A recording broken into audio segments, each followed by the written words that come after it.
ท่านอาจจะเคยได้ยินเลยได้ฮู้จักเนาะว่าสายน้ำเงิมเป็นสายน้ำที่ใหญ่และสำคัญที่สุดในสปปลาวมีความยาว354กิโลเมตรและท่านได้ฮู้บ่ว่าจุดสิ้นสุดของสายน้ำเงิมนี่อยู่จุดใดดอกก็คือ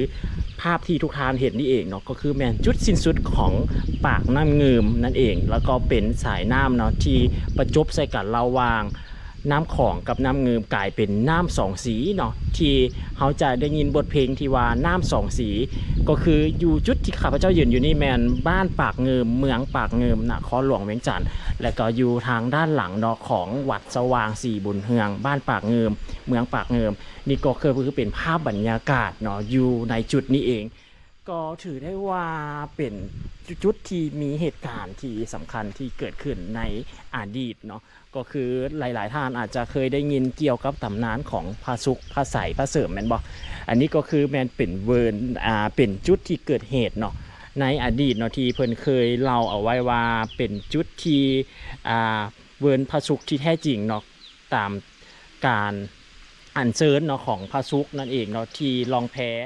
ก็คือจะข้ามน้ำงืมก็คือฝั่งทางลาวเขานี่เองเนาะจะข้ามไปทางฝั่งไทยแล้วเกิดแพของพระสุขนั่นแตกแล้วก็จมลงอยู่สายน้ำของจนฮอดปัจจุบันนี้เนาะยังบ่ทันพบเห็นเลยว่าพระสุขท่านเพิ่นไปอยู่ใส่นั่นเองเนาะนี่ก็คือภาพบรรยากาศอยู่จุดสระน้ำสองสีเด้อทุกท่านเนาะก็คืออยู่ในจุดนี้เองและนอกจากนี้เนาะชุมชนนี้ข้าพเจ้าได้มาสัมผัสแล้วเป็นชุมชนที่เอิ้นว่าใหญ่แล้วก็มีเรื่องเราแล้วก็เป็นชุมชนตำนานเลยแหละเนาะมีมาแต่ใดไหนแล้วเนาะแล้วนอกจากนี้เนาะจุดที่ข้าพเจ้ายืนอยู่นี่ก็คือฝั่งลาวเนาะก็คือแมนบ้านปากเงืมเมืองปากเงืมแมันวะนครหลวงเวียงจันทน์เนาะแล้วก็กงกันข้ามกับทางฝั่งนั้นเนาะก็คือสีแมนขึ้นกับทางด้านของตำบลบงกุฎเนาะอำเภอพลพิสัยเนาะจังหวัดหนองคายเนาะฝั่งทางด้านนั้นเนาะก็คือจะแมนทางฝั่งไทยเนาะนี่ก็คือเป็นข้างทำอิฐแล้วก็ข้าพเจ้าบุคิดเลยนะว่าสีมีโอกาสเนาะได้มาเห็นได้มาฮอดจุดนี้ว่าสีมาได้เห็นจุดสิ้นสุดเนาะของ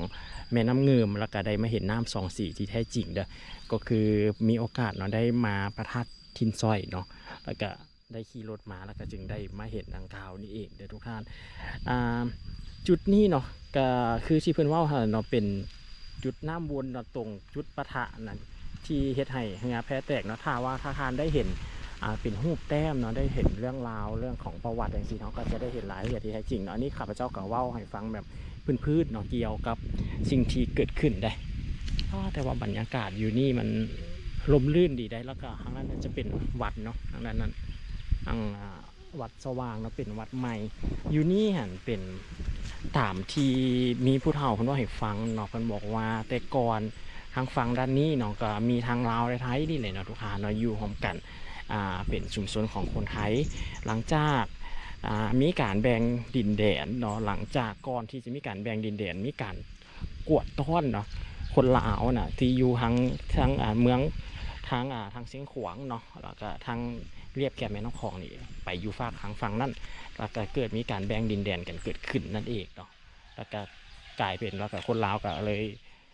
เข้ามาอยู่แล้วก็กลายเป็นการแบ่งสายแดนลาวและไทยนั่นเองและนอกจากนี้เนาะที่อยู่ในตรงนี้นี่ก็จะมีเป็นทั้งคนไทยที่เพิ่นบ่ได้ข้ามไปทางฝั่งนั้นเพิ่นอยู่นี่ก็มีอยู่ได้เนาะก็ยังอยู่ในหมู่บ้านในชุมชนดังกล่าวนี่อันนี้จะเป็นบ้านปากเงียมเป็นบ้านใหญ่เลยทุกท่านเนาะอยู่ว่าบ้านนี้หันวัดที่ศักดิ์สิทธิ์พระธาตุที่ศักดิ์สิทธิ์เนาะก็คือเป็นพระธาตุชิงซอยแล้วอันนี้ก็เป็นอีกหนึ่งพระธาตุที่อยู่ในนี่คือกันได้เข้ามากราบไหว้สักการะบูชามาขอพรให้เฮาสมจังซี่หั่นนะอยากความตั้งใจก็มาได้เด้อทุกท่านเนาะอยู่ที่บ้านปากเงิม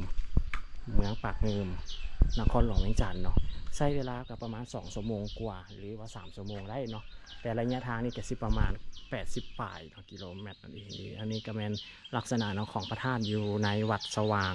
สีบุญเฮืองนี่เนาะแต่ว่าวัดพระธาตุทิ้งสวยเลยจะยิงยับลุ่มลงไปกายมีลงไปประมาณ500 เมตรนี่แหละเนาะก็จึงจะเป็นหอดพระธาตุทิ้งสวยเนาะ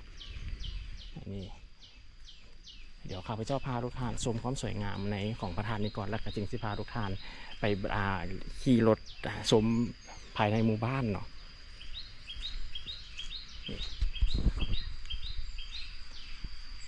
งามเลยนะทุกท่านเนาะงามหลายเนาะเป็นสิ่งก่อสร้างเนาะของความเชื่อนะเนาะข้าพเจ้ากับหามีโอกาสได้มาครั้งนิดเนาะมาในสถานที่ดังกล่าวนี้แล้วก็เป็นสิ่งที่ได้เห็นกับบุกกาเคยเห็นแต่อยู่ในตำราเฮียนเนาะเคยเห็นแต่อยู่ในโซเชียลต่างๆเนาะบุคิดว่าตัวเองสิได้มาวัดดังกล่าวนี้แล้วก็บุคิดเนาะว่าสิมาฮอดจุดที่ตัวเองเคยตั้งใจอยากจะมาแต่บ่ได้มาจากเทื่อเนาะแต่มื้อนี้เป็นจังได๋บ่ฮู้เลยมีความรู้สึกอยากจะมาเนาะวัดพระธาตุทินสอยเนาะตื่นมาแล้วอยากจะมามีความรู้สึกแบบอยากจะมาหาทุกท่านเนาะอยู่ๆแล้วมันอยากจะมาเองฮะทุกท่านเนาะมันมีความรู้สึกประมาณนั้นแล้วก็มื้อนี้ถึงมื้อวันศิลป์ใหญ่เนี่ยเนาะก็เลยได้มาเลยซะเนาะก็เลยแบบคันบ่มาแล้วจิตใจมันแบบมันคิดอยู่หั่นแหละเนาะทุกท่านแล้วก็เลย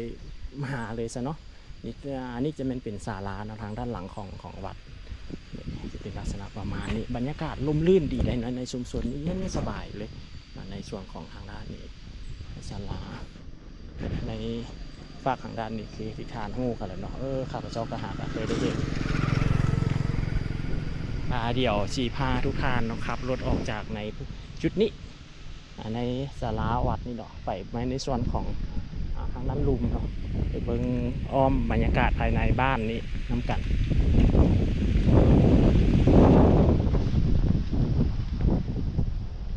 น้ำสองสีได้ทุกท่านเด้อนี่มีน้ำสองสีเนาะน้ำสองสีที่แท้จริงก็คืออยู่นี่เนาะอยู่บ้านปากเงิมเมืองปากเงิมนครหลวงเวียงจันทร์จุดสิ้นสุดของแม่น้ำเงิมจุดต่อใส่กับแม่น้ำของไปเดี๋ยวไปครับรถเลาะเบิงภาพบรรยากาศภายด้านในของบ้านปากเงิมมีน้ำกันเนาะว่าเป็นแล้วใดในนี่ก็คือสีพาทุกท่านเลยครับรถเลาะเรียบนี่ไปได้ทุกท่านเนาะในจุดแถวเรียบแคมแม่น้ำเงิมนี่ชุมชนนี่เพิ่นก็จะเฮ็ดเป็นศาลาโฮมเย็นได้เพิ่นมานั่งกินข้าวเนาะนั่งเย็นนี่ทุกท่านอากาศดีได้อยู่ทางนี้ฮะนะข้าพเจ้าอากาศเย็นสบายอันนี้เป็นห้างบั้งไฟเพิ่นตัวนี้เนาะเพิ่นก็จะจุดบั้งไฟเดี๋ยวเขาก็จะนี่จุดที่เห็นชัดเจนได้เลยก็คือเป็นจุดนี้นี่เห็นแม่น้ำเลยบ่ทุกท่านนี่เนาะเห็นเป็นเวิร์นเป็นลักษณะคือรูปหัวใจได้เด้ทุกท่านนี่มุมนี้เนาะมุมนี้ถือว่าเป็นมุมที่เห็นชัดเจนเลยเกี่ยวกับน้ำสองสีนี่ทางนั้นทางนี้จะเป็นฝั่งลาวอยู่ด้วยทางฝั่งนี้ฝั่งลาวฝั่งนี้ฝั่งไทยเนาะในลักษณะประมาณนี้เลยเบิ่งอยู่ผ่านกล้องนี่จะบ่ปานใดเนาะแต่ว่าเบิ่งด้วยสายตานี่ก็จะเห็นคักอยู่เนาะทางด้านนั้นก็จะเห็นว่ามีเป็นพระธาตุคือกันทางนั้นจะเป็นชุมชนใหญ่เนาะทางกงกันข้ามกับทางฝั่งของเฮานี่อันนั้นเพิ่นจะเอิ้นว่าตำบลบงกุ้งใช่ป่ะบงกุดเนาะวังกี้นี่เนาะข้าพเจ้าลืมแล้วขอโทษขออภัยนะถ้าว่าผิดเด้อแต่ว่าขึ้นกับอำเภอโพนพิสัยจังหวัดหนองคายเนาะนี่เด็กทุกท่านเนาะคือทุกๆปีเนาะเขาก็จะได้ยินคำว่าตำนานพระสุภาษัยแล้วก็ทุกๆปีเขาก็จะได้เห็น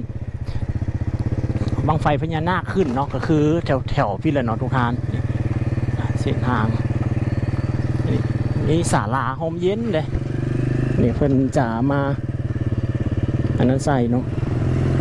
สร้างศาลาใส่แล้วก็จะเป็นบอนพักเซาพักลิ่นนี่ของคนในชุมชนนี่กินข้าวกินน้ำนะวันเต้าโฮมกันภายในชุมชน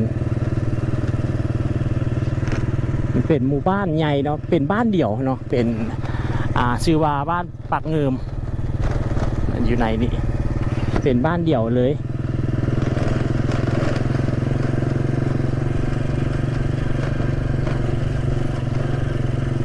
แต่ว่ากระแสน้ำเงิมเนาะที่ไหลลงมาสิมันก็จะบ่ได้ไกลมาไก่ได้แล้วก็ทึกน้ำของเนาะกืนเอาไปเบิดเลยลงมาฮอดจุดนี้แล้วก็ไหลเรียงลงมาทางด้านนี้แม่ไปพูดเขาก็จะเห็นคือกันแล้ววิถีชีวิตของสองแม่ของผู้คนทางฝั่งนี้แล้วก็ฝั่งนั้นก็คือบ่ได้มีความแตกต่างกันหลายได้เนาะทุกท่านก็สิใกล้เคียงกันเนาะเบิ่งลักษณะของบ้านเฮือน กล้องกูโปรมันซูมบ่ได้เนาะถ้าซูมได้ก็สิเห็นลักษณะของบ้านเรือนของฝั่งนั้นอยู่เนาะมันก็จะเฮ็ดหัวเฮ็ดสวนคือกันเนาะคือกับฝั่งนี้แหละเนาะทางด้านนี้เห็นนี่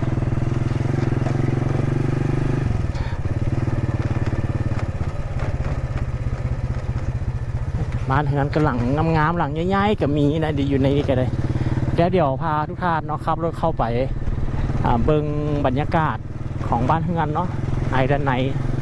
อันนี้นำกันก่อนที่จะออกกลับเนาะครับพระเจ้าสิกลับพอดีเลยวันนี้ออกกลับไปเนาะไปวัดทินซอยมาแล้วเนาะกำลังสิออกเมืองเก็บภาพบรรยากาศภายในชุมชนที่ให้ทุกท่านได้เห็นนำกันลักษณะของบ้านเรือนทางฝั่งนี้เนาะเป็นคนที่ว่าความจำโบปานใดเนาะลืมง่ายที่สุดเลยเนาะครับพระเจ้าเป็นคนที่ว่ามักลืม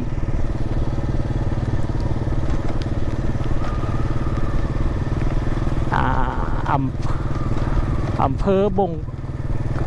งกุฎแม่นบ่จังอำเภอบงกุฎจังหวัดอำเภอบ่แม่นตำบลเนาะตำบลบงกุฎอำเภอพลพิสัยจังหวัดหนองคายเป็นบ่ทุกท่านโอ้ขอโทษขออภัยเด้อเนาะท่านผู้ชมหาว่าข้าพเจ้าเอิ้นชื่อผิดแล้วก็เอิ้นบ่ถูกเนาะขอโทษขออภัยหลายๆมันยังคาอยู่ในหัวนี่เนาะแต่แพงเว้าบ่ออกเนาะนี่ลักษณะของบ้านเรือนก็สิมีเฮือนแล้วก็มีหัวสวนเนาะปนเปกันไปสลับซับซ้อนเนาะอย่างนี้โอ้เพิ่นแบ่เข้าคอกแล้วตอนสวยนี่บ้านเรือนเนาะของอยู่ฝั่งด้านนี้จากแต่ก่อนเนาะเขาก็เป็นอันเดียวกันนั่นแหละเนาะจึงเกิดมีการแบ่งดินแดนเกิดมีการแบ่งศาสตร์เกิดขึ้นแต่ว่าความที่เป็นเลือดเนื้อเสื้อไขเนาะความที่เป็น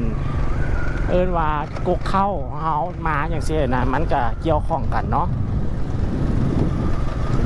สิ่งที่ข้าพเจ้าว่าอยู่นี่บ่แม่นว่าแบบว่ายึดติดเด้เนาะยึดติดกับอดีตเด้ข้าพเจ้าเพียงแต่ว่าให้นำเสนอให้ได้รับฟังเนาะซื่อๆเนาะแต่ว่าข้าพเจ้าก็เป็นคนที่อยู่กับปัจจุบันและที่แล้วเนาะจะไม่ได้ยึดติดกับในเรื่องของอดีตเนาะแต่ว่าความสิ่งที่มันเป็นมามันเป็นแนวนั้นเนาะก็เป็นการบอกเราแล้วก็เป็นประจักษ์ให้เราได้เห็นนะทุกท่านเนาะออกมาแล้วเนาะออกจากชุมชนออกจากหมู่บ้านมาแต่เพิ่นก็จะอยู่กันแบบนี้เนาะสำหรับหมู่บ้านนี้นะชุมชนแห่งนี้นะมันก็ถือว่าก็อยู่ร่วมกันได้เนาะมีอย่างก็แบ่งปันกันเนาะภายในชุมชนภายในหมู่บ้านอย่างซี่ฮะเนาะบ้านเพื่อนของเพิ่นก็ได้เนาะเฮ็ดหัวเฮ็ดสวนนะค้าขายกันไปภายในนี้บ้านเพื่อน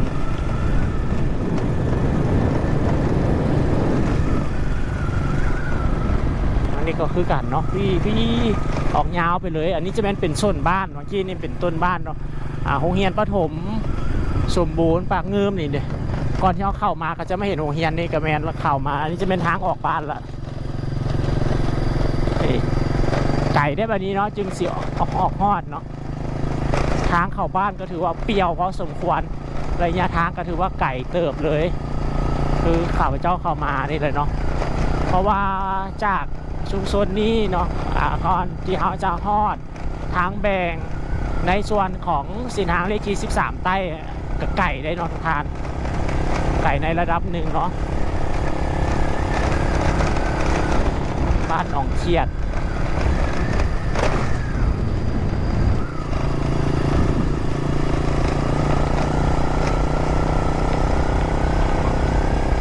ไปเดินทางกลับน้ำกันนี่ลักษณะของเส้นทางที่เข้ามานี่ก็จะเป็นประมาณนี้เลยเนาะลักษณะบ้านเฮือนก็จะเป็นอยู่ห่างๆออกมานอกพิเติมอีกอันนี้จะเป็นสวนนะสวนยางพาราของเพิ่นอยู่นอกพี่เส้นทางก็มีเส้นทางเดียวเส้นทางเขาออกเนาะแล้วก็เป็นป่าสองข้างทางเลยอยู่ภายในบ้านก็จะมีเพียงแต่เป็นชุมชนเดี่ยวเนาะแล้วก็การค้าขายก็มีเป็นห้างขายเครื่องอยู่ภายในชุมชนก็เท่านั้นเองเนาะการที่เขาสิมา ห้องหมอใหญ่ห้องหมอนะก็ต้องได้ขับรถออกมานอกพี่เนาะออกมานอกมาเข้ามาในตัวเมืองเทศบาลพี่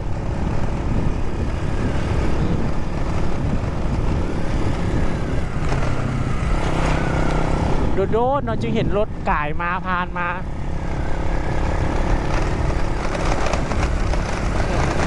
แต่ว่าก็จะมีสายไฟเนาะมีเสาในทรงในเข่ามาฮอดสุนทรเข่ามาฮอดบ้านเลย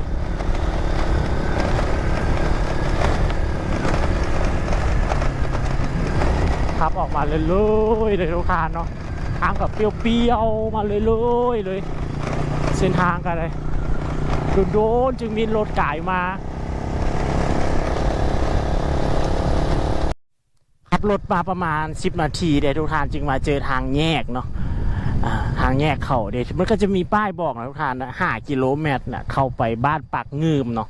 ก็คือบ้านที่กะมาเมื่อกี้นี่เองนะทุกท่านที่ข้าพเจ้ามานั่นแหละแล้วก็เพิ่งก็จะมีเขียนบอกเอาไว้เนาะก็คือเที่ยวชมน้ำสองสีเนาะอันนี้แล้วก็ไปวัดพระธาตุทินซอยเนาะ6 ลักนี่จะเป็นเส้นทางกลับเข้าไปเส้นทางเลขที่13ใต้ได้ทุกท่านห่างจากนี้ก็ไก่เติบอยู่เนาะถ้าว่าเวลาเขาเจ็บเป็นอย่างต่างๆมาห้องหมอใหญ่นี่ก็ถือว่าไก่เติบได้ดอกทุกทานเนาะถ้าเป็นกลางค่ำกลางคืนนี่เนาะเนื่องจากลักษณะของเส้นทางก็เป็นทางแดงได้เนาะออกมานี่2 ข้างทางก็มีแต่ส่วนยางปลาหน่อไม้นี่2 ข้างทางนี่ก็ได้แล้วก็มีปลามันต้นนี่ทางเข้าทางออกโดนๆเนาะจึงเห็นรถก่ายมาคันหนึ่งรถจักรหรือว่ารถใหญ่อย่างเสียนะเส้นทางมีปลาบุกเบิกเนาะบุกเบิกปลาแถวนี้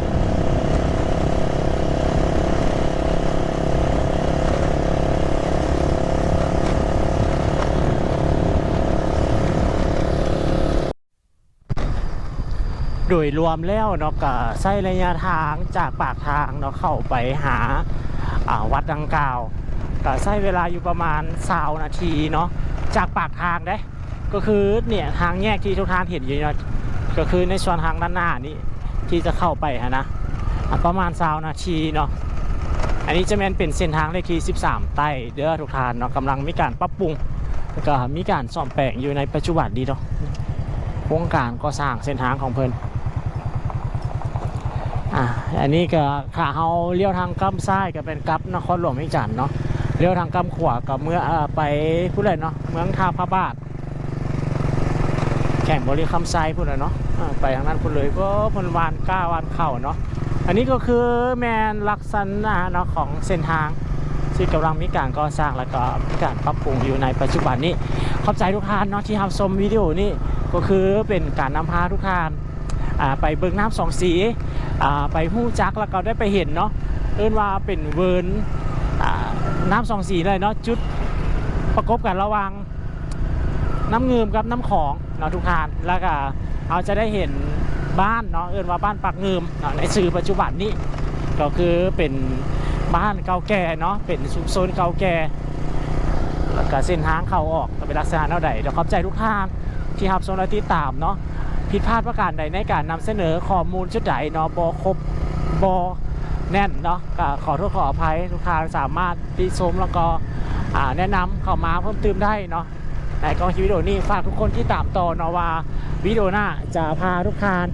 ไปรับชมแล้วก็ไปเบิ่งในพื้นที่ได้ตื่มเนาะสำหรับวิดีโอนี้ขอบใจทุกท่านที่ตามต่อเนาะในวิดีโอถัดไปจะพาทุกท่านไปเบิ่งแล้วก็ไปรู้จักในพื้นที่ได้ตื่ม